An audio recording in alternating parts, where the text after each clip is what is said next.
누가복음 24장 1절부터 우리 12절까지의 말씀을 한 절씩 함께 교독합니다. 제가 먼저 읽습니다. 안식 후 첫날 새벽에 이 여자들이 그 준비한 향품을 가지고 무덤에 가서 돌이 무덤에서 굴려 옮겨진 것을 보고 들어가니 주 예수의 시체가 보이지 아니하더라. 이로 인하여 근심할 때에 문득 찬란한 옷을 입은 두 사람이 곁에 섰는지라. 여자들이 두려워 얼굴을 땅에 대니 두 사람이 이르되 어찌하여 살아있는 자를 죽은 자 가운데서 찾느냐.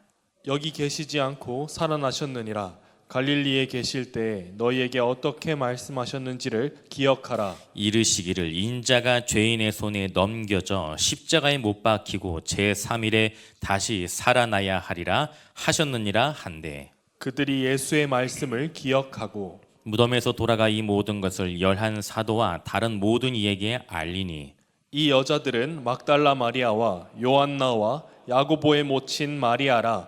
또 그들과 함께한 다른 여자들도 이것을 사도들에게 알리니라. 사도들은 그들의 말이 허탄한 듯이 들려 믿지 아니하나 베드로는 일어나 무덤에 달려가서 구부려 들여다보니 새 마포만 보이는지라. 그 된 일을 놀랍게 여기며 집으로 돌아가니라. 아멘. 여러분, 예수님께서 죽으시던 그날 예수님의 제자들은 모두 흩어졌습니다. 그러나 그곳 가운데 여인들은 예수님께서 숨을 거두시는 그 현장에 마지막까지 함께 하였습니다. 그리고 아리마대 요셉을 따라 예수님의 장례까지 참여하였습니다. 안식 후 첫날 새벽, 아직 해가 뜨기 전 그 어두운 밤, 여인들이 무덤에 찾아간다는 것은 사실 쉬운 일이 아닙니다. 당시 여인들의 해가 진 이후에 밖을 다닌다는 것은 매우 위험한 일이었어요. 그럼에도 불구하고 여인들이 안식 후 첫날 그 새벽에 예수님의 무덤에 찾아간 이유는요, 안식이라는 그 어떠한 일도 행해서는 안 된다는 율법의 규정 때문이었습니다. 그래서 안식일이 마치기까지 기다리지 못하고 채 새벽, 여인들은 아침 해가 뜨기도 전에 예수님의 무덤을 찾아간 것입니다. 여러분, 이 여인들이 예수님의 무덤을 찾아간 이유가 무엇일까요? 우리 본문 1절 함께 봅니다. 안식 후 첫날 새벽에 이 여자들이 그 준비한 향품을 가지고 무덤에 가서 바로 예수님의 몸에 발을, 예수님의 몸에 향유를 바르기 위함이었습니다. 사실 예수님의 시신을 수습하고 예수님을 무덤에 안치한 그날, 니고데모가 가져온 향유를 예수님의 시신에 이미 발랐습니다. 그리고 이 장면을 여인들은 분명히 목격하였습니다. 여러분, 니고데모가 가져온 향유는요, 예수님의 시신에 바르기에 결코 부족함이 없는 충분하고도 남는 양이었습니다. 그럼에도 불구하고 예수님의 시신에 향유를 바르기 위해 직접 이 여인들이 향유를 준비해서 무덤에 찾아온 것입니다. 여러분, 이것이 바로 예수님을 향한 여인들의 마음이었습니다. 그렇다면 이 여인들은 과연 누구입니까? 왜 이 여인들은 예수님에 대하여 이와 같은 정성을 보인 것일까요? 누가복음은 그 여인들의 이름을 다음과 같이 소개하는데요, 우리 본문 10절 말씀을 함께 봅니다. 이 여자들은 막달라 마리아와 요한나와 야고보친 마리아와 또 그들과 함께한 다른 여자들도 이것을 사도들에게 알리니라. 아멘. 막달라 마리아, 요한나, 야고보의 모친 마리아, 그리고 다른 여자들. 여러분, 본문의 말씀에 기록된 이 여인들의 이름이 어디에서 한번 본 적 있지 않습니까? 바로 우리가 일전에 함께 살펴보았던 누가복음 8장에 그 이름들이 기록되어 있습니다. 우리 누가복음 8장 2절과 3절 말씀 함께 봅니다. 또한 악귀를 쫓아내심과 병 고침을 받은 어떤 여자들 곧 7 귀신이 나간 자 막달라인이라 하는 마리아와 헤롯의 청지기 구사의 아내 요한나와 수산나와 다른 여자가 함께하여 자기들의 소유로 그들을 섬기더라. 아멘. 누가복음 8장은 귀신 들림과 그리고 질병으로 인하여 고통을 받았던 막달라 마리아와 그리고 요한나가 예수님을 만나 회복됐다는 사실을 우리에게 소개합니다. 평생 귀신에 붙들려 살아갈 줄만 알았는데, 질병의 고통으로 인하여 절망의 삶을 살아갈 수밖에 없는 줄 알았는데, 예수님과의 만남은 이 여인들에게 치유와 회복이라고 하는 놀라운 선물을 안겨주었습니다. 예수님을 만나 삶의 변화를 느낀 이 여인들은요, 한 가지 결심을 하게 됩니다. 그것이 무엇이겠습니까? 비록 예수님의 제자로서 택함을 받지는 못하였지만 예수님을 사랑하는 마음으로 남은 인생을 예수님과 함께 하기로 결심한 것입니다. 그 결과 예수님께서 십자가에서 죽으신 그 이후에도 예수님의 곁을 떠나지 못하였던 것입니다. 오늘 이 자리에도 예수님을 인격적으로 만나 삶이 변화되고 예수님을 나의 구주로 모시며 살겠다고 고백한 다짐한 성도들이 이 자리에 있습니다. 여러분, 그 다짐과 고백 아직도 우리의 마음 가운데 새기며 그 고백과 다짐대로 살아가고 계십니까?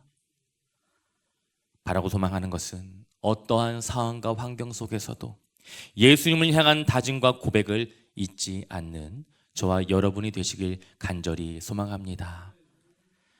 예수님을 사랑하는 그 마음의 고백으로 예수님의 무덤에 찾아온 여인들에게 정말 상상하지 못하였던 뜻밖의 광경이 펼쳐지게 됩니다. 우리 본문 2절과 3절 함께 봅니다. 돌이 무덤에서 굴려 옮겨진 것을 보고 들어가니 주 예수의 시체가 보이지 아니하더라. 아멘. 여인들이 와서 보니 무덤의 입구를 막고 있던 그 큰 돌문은 이미 옮겨졌고 예수님의 시신이 있어야 할 그 예수님의 무덤은 비어 있었습니다. 여러분, 이 여인들은 이미 아레마대 요셉과 함께 예수님의 장례를 치르며 예수님의 시신을 무덤에 안치한 것을 분명히 목격하였습니다. 그런데 지금 이 순간 여인들이 목격한 것이 무엇입니까? 비어있는 무덤이에요. 빈 무덤입니다. 예수님께서 계셔야 할 그 자리에 예수님은 계시지 않았습니다.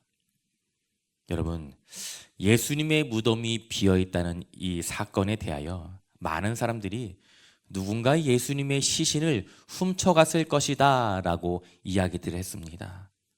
그러나 무덤에 안치된 예수님의 시신은 그 어느 누구도 훔쳐갈 수 없었습니다.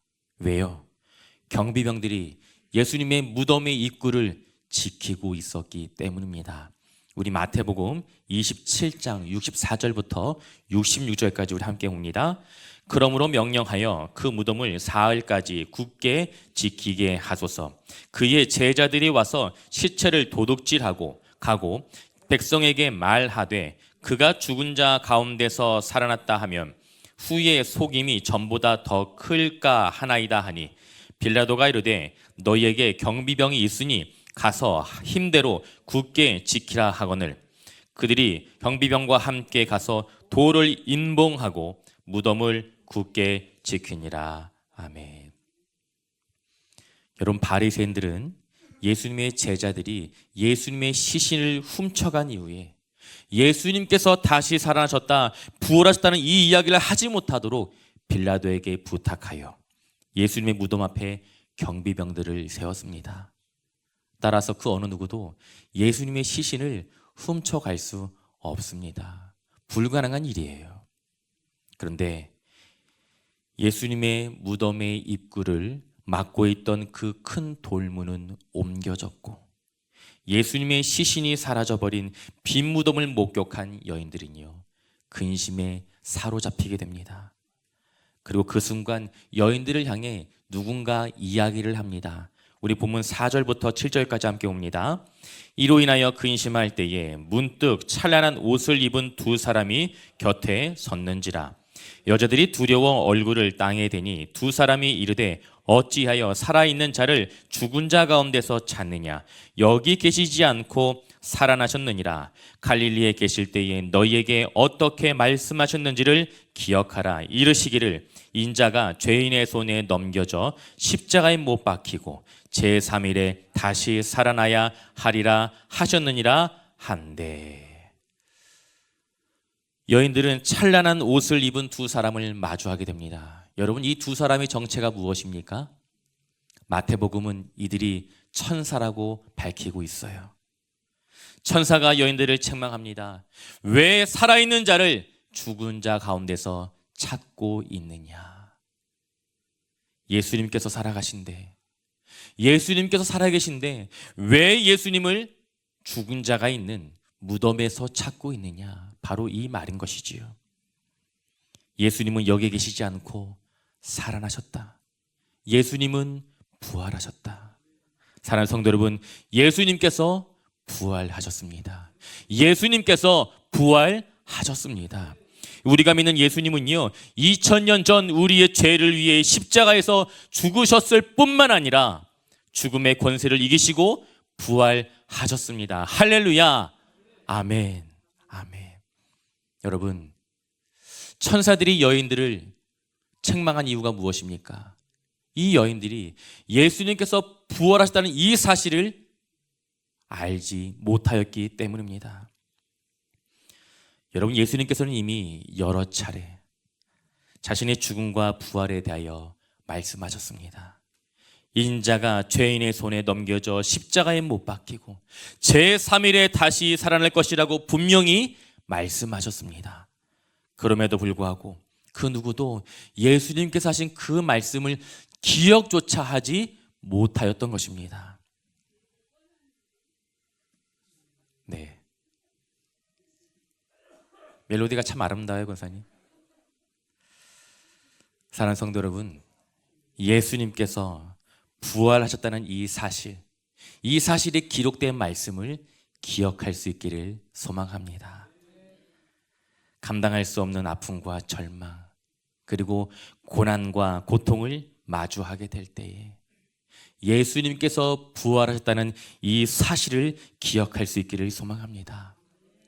여러분, 예수님께서 부활하셨기 때문에 예수님의 부활을 믿는 우리에게도 부활이 약속된 줄 믿습니다. 제가 그때가 언제인지 모르겠지만 제가 나중에 천국에 가게 되면 반드시 만나고 싶은 존재가 있습니다. 누구이겠습니까? 예수님이에요. 여러분들도 그러시죠? 전 예수님에게 이렇게 물어볼 것 같아요. 예수님, 왜 저를 살려주셨습니까? 죄와 허물 많은 저를 왜 살려주신 것입니까?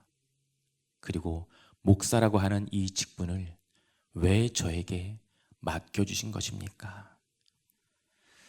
여러분, 솔직히 제가 제 자신을 보아도 저는 목사로서의 자질이 너무나 부족한 사람입니다.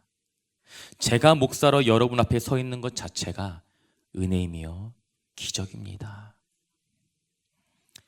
예수를 만난 다음에 그 다음에 꼭 만나고 싶은 존재가 또 있어요. 바로 저의 어머니입니다. 저는 어머니에게 이 말을 꼭 하고 싶어요.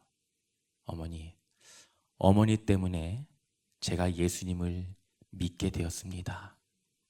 정말 감사드립니다. 사랑하는 성도 여러분, 이곳에 있는 저와 여러분, 우리 모두가 천국에서 이와 같은 고백을 받을 수 있기를 소망합니다. 아버지, 제가 아버지 때문에 예수님을 믿게 되었습니다. 어머니, 제가 어머니 때문에 예수님을 믿게 되었습니다. 내가 당신 때문에 예수님을 믿게 되었습니다. 정말 감사드립니다. 예수님을 믿지 않는 수많은 사람들이 저와 여러분, 우리 때문에 예수님을 만날 수 있기를 간절히 소망합니다. 천사가 전한 예수님의 부활의 소식을 듣게 된 이 여인들은 더 이상 예수님께서 계시지 않는 그 빈 무덤에 머무를 수가 없었습니다. 왜요? 예수님께서 부활하셨다는 이 기쁨의 소식을 예수님의 제자들과 사람들에게 증거해야 했기 때문입니다. 우리 본문 말씀 8절부터 10절까지 함께 봅니다.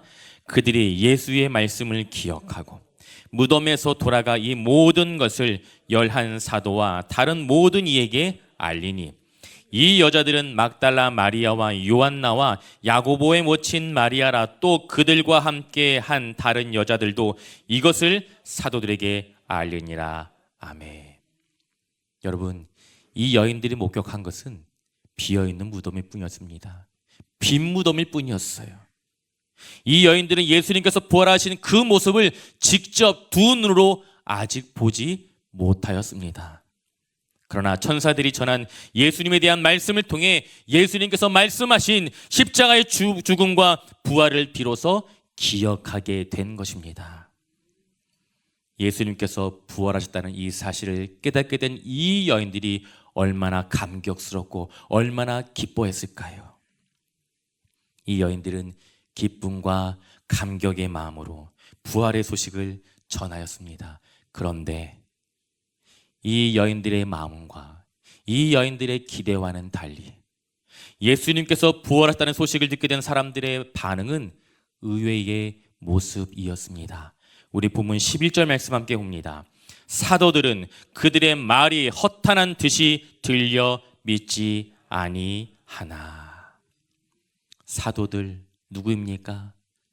예수님의 제자들은요, 여인들이 전한 예수님께서 부활하셨다는 이 소식을 믿지 않았습니다. 왜요? 이들 또한 여인들이 그러했던 것처럼 예수님께서 자신들에게 하신 십자가의 죽음과 부활에 대한 말씀을 기억조차 하지 못하였기 때문입니다. 한 가지 더요. 이 소식을 전한 사람들이 누구입니까? 여인들이에요. 여인들입니다. 지금은 여인들의 말에 힘과 권세와 능력이 있습니다. 여러분 인정하지 않으신 것 같은데 적어도 저희 집에서는 그렇습니다. 여러분, 사도들에게 예수님의 부활의 소식을 전한 자들은 여인들이었습니다. 힘이 없고 연약한 존재들, 무엇보다 귀신에 사로잡혔던 과거의 이력이 있고 병들었던 경험이 있던 자들입니다. 그래서 예수님의 제자들은요, 이 힘이 없고 연약한 여인들의 말을 신뢰하지 않았던 것입니다. 여러분, 그렇다면 왜 예수님께서는 부활의 첫 증인으로 힘이 없고 연약한 여인들을 선택하신 걸까요?